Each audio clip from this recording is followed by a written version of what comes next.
میرے داتا لاہور میں بیٹھے ہیں، یہ کفرستان تھا، خال خال کوئی کلمہ پڑھنے والا شاید ہوگا۔ ایک بڑھیا عورت دودھ کا برتن اٹھائے گزر رہی تھی، اس بوڑھی اماں کو کہا اس میں کیا ہے؟ اس نے کہا دودھ ہے۔ فرمایا مجھے دے جا۔ اس نے کہا بابا میں دے نہیں سکتی، کیونکہ آگے وہ رائے راجو جوگی ہے، جادوگر ہے، یہ اس کی ریاست ہے، یہ علاقہ، وہ ہم سے دودھ لیتا ہے، میں بھی دودھ لے کے جا رہی ہوں۔ فرمایا اگر آج تو نہ لے جائے تو کیا ہوگا؟ کہنے لگی ہم اس کو دودھ نہ پہنچائیں تو ہماری بھینسیں ان کے تھن خراب ہو جاتے ہیں اور تھنوں سے دودھ کی بجائے خون آتا ہے۔ آپ نے فرمایا آج یہ دودھ یہاں رکھ جا، تمہاری بھینسوں کو خون نہیں آئے گا، زیادہ دودھ آیا کرے گا۔ وہ دودھ وہاں چھوڑ گئی، واپس گئی تو اس نے دیکھا گھر میں بہار لگی ہے، سارے برتن دودھ سے بھر گئے ہیں، لیکن بھینسوں کا دودھ ابھی بھی تھنوں سے ختم نہیں ہوتا۔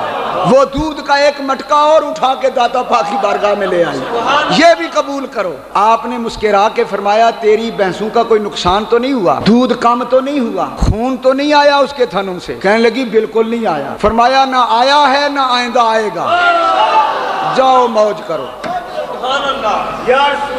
تاریخ بتاتی ہے کہ جس جگہ داتا صاحب ٹھہرے تھے لاہور میں، وہاں ایک گجر بستی تھی ہندوؤں کی، اور وہ جانور اور مویشی رکھتے تھے، اور وہ ساری برادری دودھ رائے راجو جوگی کو دیتے تھے۔ داتا پاک نے فرمایا اب جاؤ اپنی بستی سے کہہ دو کہ دودھ زیادہ آیا کرے گا، دودھ میں برکت ہوا کرے گی۔ وہ ساری بستی جو ہے وہ دودھ لے آتی داتا صاحب کے پاس۔ آپ نے لنگر کھول دیا، آنے جانے والے آئیں اور دودھ پئیں، یہ داتا کا لنگر ہے۔ آج بھی 3 دن تک دودھ کی سبیل لگتی ہے، خالص دودھ۔ شہر لاہور اور گرد و نواح کے تمام گجر انہوں نے حرام کر رکھا ہے 3 دنوں میں دودھ کا ایک قطرہ اپنے گھر میں رکھنا۔ وہ سارا دودھ داتا کے دربار پہ لے جاتے ہیں، اور ان کے دودھ میں اتنی برکت ہے کہ سارا سال دودھ میں برکتیں رہتی۔ جا کے دیکھ لو، 1000 سال ہو گیا ہے دودھ کی سبیل لگی ہوئی ہے، سارا لاہور دودھ پی رہا ہے، اس دودھ میں پانی نہیں ملاتے، خالص دودھ ہے۔